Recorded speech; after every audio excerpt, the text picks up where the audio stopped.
आगे देखते हैं हम लिमिट में। क्वेश्चन देता है यहाँ पे find the value of k if function f x is continuous at x equal to pi by two where f x equal to, ये टर्म हमारा दे रहा है यहाँ पे, ठीक है। अपने को के का वैल्यू निकालना है, वैसे ही करते हैं, एल एच एल से स्टार्ट करते हैं। तो एल एच एल से हो जाएगा L H L function f x limit x tends to pi by two minus, और पाई बाई टू माइनस यानी कि पाई बाई टू से छोटा, तो फंक्शन कौन सा हो जाएगा हमारा, ये वाला, यानी कि k cos x upon pi minus two x. फिर लेट करते हैं, let x tends to pi by two minus h, that means की एच टेंस टू जीरो। तो ये हो जाएगा हमारा function f x limit h tends to zero पे, ठीक है ना, एक्स है तो हो जाएगा के कॉस एक्स के जगह पर pi by two minus h upon denominator के माइनस टू, और x के जगह पर हो जाएगा pi by two minus h. आगे बढ़ाते हैं, तो ये हो जाएगा हमारा k cos 90 minus h which is equal to sine h upon denominator pi minus two, two cancel हो जाएगा, minus pi minus minus plus, ये हो जाएगा हमारा यहाँ पे टू कैंसिल हो जाएगा, और ये हो जाएगा हमारा minus minus plus two h, ठीक है। ये पाई से पाई कैंसिल हो जाएगा। आगे बढ़ते हैं, तो आएगा हमारे पास k sine h upon denominator two h, ठीक है। अब देखिए लिमिट में हमने पढ़ रखा था कि limit h tends to zero sine h upon h, trigonometric limit में हमने पढ़ा था साइन एच अपॉन एच, ये वैल्यू हो जाएगा हमारा ओनली वन। तो आ गया हमारे पास k by two into one which is equal to k by two, ठीक है। अब देखिए फंक्शन यहाँ पहले ही बोल दिया है कि फंक्शन जो है हमारा कंटिन्यूअस है, इट मीन्स कि अपने को आर एच एल प्रूफ करने का ज़रूरत ही नहीं है। अपने को पता है कि एल एच एल जो होगा वो इक्वल होगा ही आर एच एल के, क्योंकि कंटिन्यूअस ऑलरेडी बोल दिया है। तो ये हो जाएगा हमारा k by two equal to at point पे हमारा 3 है, यानी कि के इक्वल टू हो जाएगा यहाँ पे 6। ये हमारा आंसर हो जाएगा यहाँ पे। नेक्स्ट क्वेश्चन है यहाँ पे determine the value of a b c for which the function इतना इक्वल टू इतना ही अपने को दे रहा है, ठीक है ना। आपको यहाँ पर ए बी सी का वैल्यू निकालना है। चलिए तो स्टार्ट करते हैं, फिर से सॉल्यूशन करते हैं। इसका सॉल्यूशन करेंगे हम एल एच एल के साइड से, एल एच एल से चलेंगे तो ये हो जाएगा function f x limit x tends to zero minus at zero पर दे रहा है अपना, तो एक्स टेंस टू कितना हो जाएगा ज़ीरो माइनस, तो जीरो से छोटा फंक्शन कौन सा हो जाएगा हमारा, ये वाला। तो ये हो जाएगा हमारा sine a plus one x plus sine x upon denominator x। आगे बढ़ते हैं, तो आगे हो जाएगा let x tends to zero minus h, तो h टेंस टू हो जाएगा ज़ीरो। तो अकॉर्डिंग टू क्वेश्चन ये बन जाएगा function f x limit h tends to zero equal to sine a plus one x, और x के जगह पर हो जाएगा हमारा जीरो माइनस एच, यानी कि only minus h, plus sign x के जगह पर हो जाएगा जीरो माइनस एच, यानी कि only minus h, upon denominator x यानी कि माइनस एच। इसको सॉल्व करते हैं, तो ये हो जाएगा sine a h minus h, ये माइनस बाहर ले लेते हैं, और minus sine h upon minus h, minus cancel कर देते हैं सबका, तो ये सारा टर्म हमारा प्लस में आ जाएगा, यानी कि ये हो जाएगा साइन एच, इसमें से कॉमन ले लेते हैं तो बन जाएगा a plus one H upon H plus sign h upon H. ठीक है, अब देखिए यहाँ पर लिमिट दे देते हैं। लिमिट कितना है हमारे पास, लिमिट h टेंस टू 0 और यहाँ हो जाएगा लिमिट फिर से h टेंस टू 0 और limit h tends to 0 sine h upon h होता है हमारा 1 और इसको भी आप लिख सकते हैं साइन h और इस कांस्टेंट टर्म को अलग कर दीजिए a+1 को, तो ये भी साइन h अपॉन h बन जाएगा 1 और 1 इंटू a+2 यानी कि a+1, यानी कि इसको सॉल्व किया तो अपने पास आया a+2। ठीक है, तो LHS से चलते हैं तो हम पहुंचते हैं कहाँ, a+2 पे। ठीक है, अब अपने को RHS से चलना है तो RHS से हम इधर कर लेते हैं सॉल्यूशन इसका। तो RHS से स्टार्ट करते हैं। तो RHS से function fx limit x tends to 0 plus 0 से बड़ा, और 0 से बड़ा फंक्शन कौन सा हो जाएगा, ये वाला, यानी कि under root x plus b x square minus under root x upon denominator में b x to the power 3/2। ठीक है, अब देखिए इसका कोई सॉल्यूशन दिख नहीं रहा है अपने को, तो हम क्या करते हैं, इसको रेशनलाइज कर देते हैं इसके अपोजिट साइन से। हम इसको रेशनलाइज कर देते हैं इसके अपोजिट साइन से। ठीक है, तो ये हो जाएगा हमारा under root x plus b x का square plus under root x upon denominator under root x plus b x का square plus under root x. A minus b और ए प्लस बी मिलके बना हमारा a square plus b square, a square minus b square, तो ये हो जाएगा x plus b x square under root में whole square minus under root x का होल स्क्वायर। आगे बढ़ते हैं तो ये हो जाएगा b x to the power 3/2 और यहाँ हो जाएगा x plus b x square plus under root x. ठीक है, स्क्वायर से रूट ख़त्म, तो हमारे पास बच जाएगा x plus b x square minus x upon denominator हो जाएगा यहाँ पे b x to the power 3/2, अंदर है हमारे पास x plus b x square plus under root x.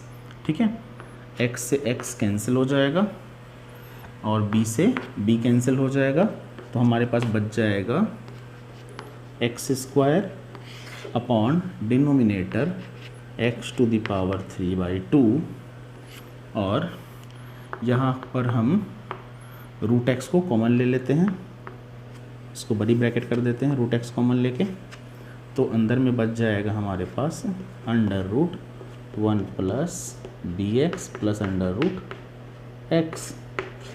ठीक है, अब देखिए इस रूट एक्स को हम लिख सकते हैं एक्स टू द पावर 1/2 और एक्स टू द पावर यहाँ पर है 3/2, तो x to the power 1/2 into x to the power 3/2 base से में पावर ऐड हो जाएगा, तो ये हो जाएगा एक्स टू द पावर 2 सीधा सीधा।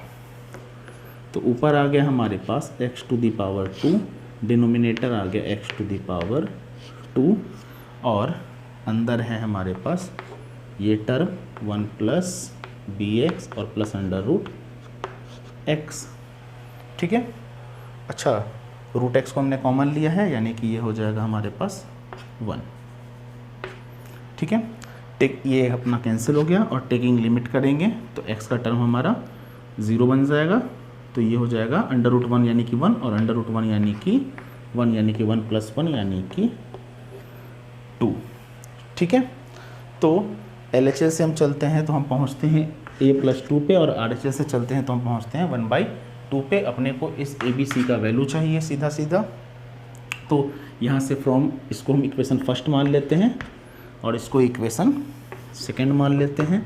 तो from equation first and second से, from equation first and second से हम पहुंच जाएंगे कहाँ, a+2 इक्वल टू अपना आता है 1/2, यानी कि a = 1/2 -2, यानी कि a = आ जाएगा हमारा 4 - 1 यानी कि -3/2। ठीक है, तो यहाँ से हमने a का वैल्यू निकाल लिया। अब अपने को a का वैल्यू आ गया। अब अपने को चाहिए क्या, यहाँ से a आ गया, अब अपने को चाहिए b और c। ठीक है, तो देखिए हम b और c निकालते हैं यहाँ पे। चलिए, अपना a का वैल्यू आ गया, अब अपने को चाहिए b और c। तो देखिए सबसे पहले हम आते हैं c पे। अब देखिए यहाँ a+2 जो है वो हमारा, क्योंकि फंक्शन हमारा कंटिन्यूअस है, यानी कि LHL जो है वो RHL के बराबर होगा, जिससे हमने a का वैल्यू निकाल दिया। फंक्शन हमारा कंटिन्यूअस है तो LHL जो है वो एट पॉइंट के बराबर होगा, यानी कि a+2 जो है वो बराबर होगा किसके, इस c के। ठीक है, यानी कि a का वैल्यू है हमारा -3/2 + 2 which is equal to c, यानी कि हो जाएगा 4 और ये 3 1, यानी कि यहाँ से c का वैल्यू आ जाएगा 1/2। ठीक है, तो अपना a यहाँ से निकल गया कितना, -3/2, c निकल गया 1/2, और अब अपने को चाहिए b। तो b देखिए b यहाँ पर है नहीं, तो b हमारा क्या हो जाएगा, सीधा b हमारा कोई भी रियल नंबर हो सकता है एक्सेप्ट 0 के। b अपना नहीं है तो वो कोई भी रियल नंबर हो सकता है, सिर्फ 0 के नहीं हो सकता है, क्योंकि 0 पर फंक्शन तो हमारा क्या है, कंटिन्यूअस है एग्जैक्टली। ठीक है, आगे कुछ और क्वेश्चन देखते हैं इसमें। चलिए नेक्स्ट क्वेश्चन देखते हैं। क्वेश्चन यहाँ बोलता है इफ f(x) = इतना, function is continuous at x = 2, then find the value of k। अब देखिए यहाँ पर फिर से आपको बोल रहा है कि फंक्शन जो है हमारा कंटिन्यूअस है, मतलब कि अपने को LHL RHL प्रूफ करके दिखलाने की ज़रूरत नहीं है, अपने को सिर्फ k का वैल्यू चाहिए। या तो हम LHL से चले और k के इक्वेट कर दें, या तो हम RHL से चले और k के इक्वेट कर दें, अपना वैल्यू क्या हो जाएगा, सीधा आ जाएगा। तो हम यहाँ पर LHL से चलते हैं, आप चाहे तो RHL से भी चल सकते हैं। तो LHL से फंक्शन f(x) हो जाएगा limit x tends to 2 minus, आप RHL से चलेंगे तो 2 प्लस कर सकते हैं, 2 माइनस पे फंक्शन कौन सा हो जाएगा, ये वाला, यानी कि 2x + 2 -16 अपॉन डिनोमिनेटर 4x - 16। इस पे ये हो जाएगा, इसको आप कर दीजिए 2x ×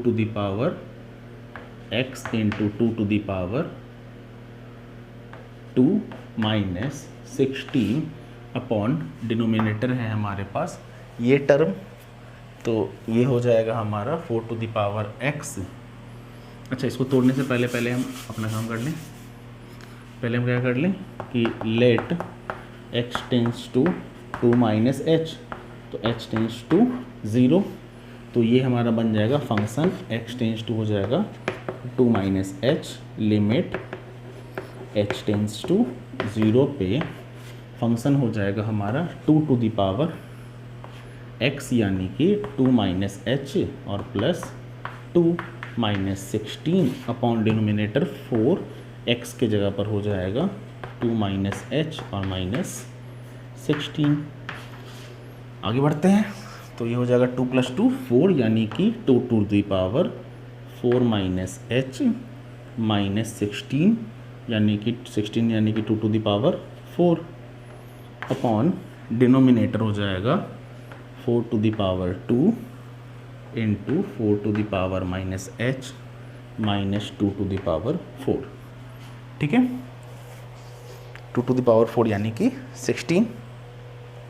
चलिए आगे बढ़ते हैं, तो ऊपर हम इसको लिख सकते हैं 2 × 4 × 2 − h, बेस सेम होगा, पावर ऐड होके ये आ जाएगा -2 × 4 अपॉन डिनोमिनेटर, इसको हम लिख सकते हैं 4 × 2 4 × -h और -2 × 4।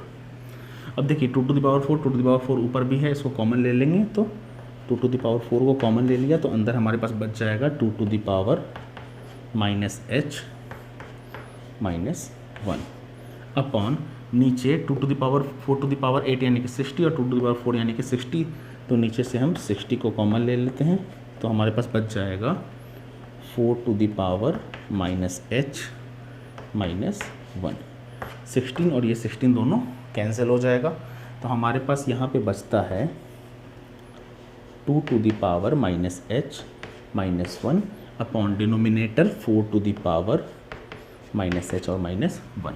ठीक है, अब देखिए 4 to the power minus h को हम लिख सकते हैं 2 to the power 2 into minus h, यानी कि 2 to the power minus h का 2। ठीक है, तो यहाँ से हम यहाँ आते हैं तो नोमिनेटर तो हो जाएगा अपना 2 to the power minus h minus 1 और डिनोमिनेटर हो जाएगा अपना 2 to the power minus h का होल स्क्वायर माइनस 1। अब देखिए नीचे अपना a square minus b square के टर्म में अपने को दिख रहा है, तो ये हो जाएगा हमारा a plus b into a minus b, यानी कि 2 to the power minus h plus 1 और 2 to the power minus h minus 1 और नोमिनेटर है अपना 2 to the power minus h minus 1। ये टर्म हमारा कैंसिल हो जाएगा, यानी कि बच गया अपने पास 2 to the power minus h और प्लस 1। और लिमिट कितना था, लिमिट आप लिखते चलेंगे, लिमिट है अपना h tends to 0, taking limit कर देंगे तो ये हो जाएगा 1/2 to the power h tends to 0, यानी कि माइनस 0 प्लस 1।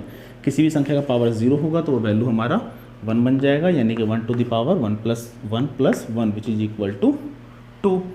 अब देखिए फंक्शन कंटिन्यूअस, तो मैंने पहले भी बोला RHS से निकालने की ज़रूरत नहीं है, तो ये 1/2 किसके बराबर है, हमारे इस k के बराबर है, यानी कि k इक्वल टू 1/2। तो यहाँ पर k का वैल्यू निकालना था, तो ये हमारा क्या हो जाएगा, हमारा यहाँ पे k हो जाएगा हमारा यहाँ पे आंसर, यानी कि 1/2 हमारा यहाँ पे हो जाएगा answer.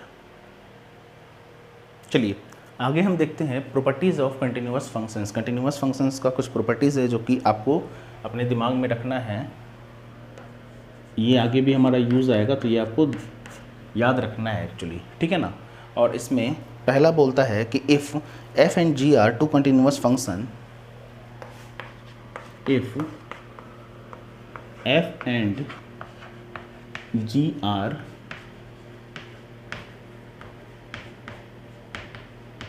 two continuous function, if f and g are two continuous function on their common domain D, if f and g are two continuous function on their common domain D, then if f and g are two continuous function on their common domain D, then f plus g, यहाँ पर first हो जाएगा f plus g is a continuous function, then f plus g is continuous on D, जहाँ पर D continuous in its D, ठीक है। तो यहाँ पर पहला हो जाएगा f plus g is continuous on D, दूसरा हो जाएगा यहाँ पे f minus g is continuous on D, ठीक है। थर्ड हो जाएगा यहाँ पे, ये आपको ध्यान रखना है सारा, f into g continuous on D। Fourth हो जाएगा alpha into function f is continuous on D। Fifth हो जाएगा यहाँ पे f by g is continuous, f by g is continuous, f by g भी क्या हो जाएगा कंटिन्यूअस, एक्सेप्ट जो g है which is not equal to 0, क्योंकि g 0 हो जाएगा तो ये टर्म क्या बन जाएगा हमारा इन्फिनिटी बन जाएगा। नेक्स्ट है f बाई जी के बाद 1 by F is continuous, 1 by F is continuous where f not equal to 0, where f not equal to 0, क्योंकि f 0 बन जाएगा तो फिर से ये क्या हो जाएगा हमारा इन्फिनिटी हो जाएगा। सेकंड, इसमें सेकंड देखते हैं, सेकंड है हमारा यहाँ पे, सेकंड है इसमें the composition of two continuous function is a continuous function. Third है if f is a continuous on its domain D, then modulus of f is also continuous on D. चलिए, fourth है यहाँ पे हमारा a constant function is everywhere continuous. Fifth है the identity function is everywhere continuous. Six है a polynomial function is everywhere continuous. चलिए, तो आगे है polynomial function is everywhere continuous, rational exponential and logarithmic function is everywhere continuous, sine cosine tangent is everywhere continuous. ठीक है ना। अब देखिए, इस पर थोड़ा चर्चा कर लेते हैं हम लोग। पहला अपना बोलता है यहाँ पे if f and g are two continuous function on their common domain D, तो एफ प्लस जी जो बोल रहा है वो कंटिन्यूअस बोल रहा है। मान लिया कि फंक्शन कोई एफ एक्स है जो हमारा कंटिन्यूअस फंक्शन है, और फंक्शन जो जी एक्स है वो हमारा अगेन एक कंटिन्यूअस फंक्शन है। तो दोनों को जब सम करेंगे यानी कि एफ एक्स प्लस जी एक्स करेंगे, यानी कि एफ प्लस जी करेंगे, इन दोनों को मर्ज करेंगे, तो जो फंक्शन निकल कर आएगा वो भी हमारा क्या कहलाएगा, कंटिन्यूअस कहलाएगा। अब देखिए, स्टार्टिंग में ही मैंने आपको बताया था कंटिन्यूअस का मतलब होता है विदाउट एनी ब्रेक। तो फंक्शन हमारा एफ एक्स कोई अगर कंटिन्यूअस फंक्शन है और जी एक्स हमारा कोई अगेन कंटिन्यूअस फंक्शन है और दोनों को हम सम कर दें यानी कि यूँ, तो ये भी क्या होगा, हमारा एक कंटिन्यूअस फंक्शन होगा। एज इट इज़ फंक्शन हमारा कोई एफ एक्स से कंटिन्यूअस फंक्शन है और जी एक्स कंटिन्यूअस फंक्शन है, दोनों को माइनस भी करेंगे तो वो कंटिन्यूअस निकलेगा, मल्टीप्लाई करेंगे तो भी कंटिन्यूअस निकले करेगा, एक फंक्शन में से अगर दूसरे फंक्शन को डिवाइड करेंगे तो भी कंटिन्यूअस फंक्शन निकलेगा, और किसी कंटिन्यूअस फंक्शन में अगर किसी कांस्टेंट टर्म से अगर हम मल्टीप्लाई कर दें तो जो फंक्शन निकल कर सामने आएगा वो भी हमारा क्या कहलाएगा, कंटिन्यूअस फंक्शन कहलाएगा। नेक्स्ट हमारा यहाँ बोलता है the composition of two continuous function is continuous functions. ठीक है ना। किसी भी दो कंटिन्यूअस फंक्शन को मान लिया कि ये कंटिन्यूअस फंक्शन है और ये कंटिन्यूअस फंक्शन है, दोनों कंटिन्यूअस फंक्शन को अगर हम मर्ज कर दें, मतलब इतना और प्लस इतना, ठीक है ना, तो इन दोनों कंपोजिशन का मतलब क्या कि दो आपस में क्या हो जाता है, मर्ज हो जाता है। तो दोनों को जब हम मर्ज कर देंगे तो जो रिजल्ट निकल कर सामने आएगा वो भी क्या कहलाएगा, हमारा एक कंटिन्यूअस फंक्शन कहलाएगा। तीसरा बोलता है if F is a continuous function, if f is a continuous function on its domain then modulus of f is also a continuous function। f हमारा कोई continuous function है, उसका मॉडुलस करेंगे मतलब वो जो रिजल्ट होगा वो प्लस में होगा, तो भी वो क्या कहलाएगा, हमारा continuous function कहलाएगा। Constant function is everywhere continuous. Suppose कि एक कार्टेशियन प्लेन पे अगर हम बोल दें कि x इक्वल टू, आप 2 रिप्रेजेंट कीजिए, तो x इक्वल टू 1 यहाँ पे 2 यहाँ पे, तो ये जो फंक्शन क्या कहलाया, विदाउट एनी ब्रेक है, बिना पेन को उठाए हमने ड्रॉ कर दिया, तो ये फंक्शन भी क्या कहलाया, एक कंटिन्यूअस फंक्शन कहलाया। तो ये जो बोलता है ए constant function is everywhere continuous, ये हो गया हमारा। आइडेंटिटी फंक्शन भी क्या होगा, हमारा कंटिन्यूअस होगा, आइडेंटिटी जो हमने पढ़ा है। ठीक है ना। पोलिनोमियल फंक्शन जो हमारा क्या होता है, कंटिन्यूअस होता है। पोलिनोमियल फंक्शन क्या हो गया, जैसे कि f x equal to 2x square plus 5x plus 6। ठीक है ना। इसमें हम x का जो भी वैल्यू रखेंगे तो ये जो हमारा रिजल्ट निकल कर आएगा यानी कि इसका जो रेंज निकल कर आएगा fx, इसको जब हम किसी कार्टेशियन प्लेन पर ड्रॉ करेंगे तो ये भी क्या आएगा, एक कंटिन्यूअस लाइन ही आएगा एग्जैक्टली। तो वही यहाँ पर बोल रहा है कि a polynomial function is everywhere continuous. Rational, इसी तरह से रेशनल, एक्सपोनेंशियल और लॉगरिथमिक फंक्शन भी कंटिन्यूअस होगा। कब, देखिए रेशनल फंक्शन कब कंटिन्यूअस होगा, जब हमारा जो उसका डिनोमिनेटर टर्म है वो क्या होगा, कुछ भी होगा बस जीरो नहीं होगा, तो रेशनल फंक्शन हमारा क्या कहलाएगा, कंटिन्यूअस कहलाएगा। एक्सपोनेंशियल हमारा कंटिन्यूअस कहलाता है, और लॉगरिथमिक भी हमारा, अगर उसका डोमेन, जो लॉगरिथमिक का जो डोमेन है वो हमारा कंटिन्यूअस कहलाता है। इसमें तो जीरो भी लॉग जीरो हमारा 1 हो जाता है। ठीक है ना। तो लॉगरिथमिक का जो फंक्शंस है उसका भी क्या होगा, कंटिन्यूअस होगा। साइन, कोसाइन और टेंजेंट फंक्शन भी हमारा क्या होता है, कंटिन्यूअस फंक्शन होता है along with its डोमेन। ठीक है ना। तो ये कुछ प्रॉपर्टीज ऑफ कंटिन्यूअस फंक्शन का कुछ प्रॉपर्टी था, कंटिन्यूअस फंक्शन का कुछ प्रॉपर्टी था, जो कि हम अगले चैप्टर में इस पर कुछ क्वेश्चन देखेंगे और बनाएंगे। ठीक है ना। तब तक के लिए पीछे जितना भी लेक्चर है उस सारे को आप ध्यान से देखिए और कंटिन्यूअस का क्वेश्चंस अटैम्प्ट कीजिए। ठीक है। फिर हम कुछ प्रॉपर्टीज़ पे कुछ आगे का क्वेश्चन देखेंगे कंटिन्यूअस फंक्शंस के बारे में। इसके बाद हम फिर कंटिन्यूटी के बाद डिफरेंशिएबिलिटी पे चलेंगे कि डिफरेंशिएबिलिटी क्या होता है। Thank you.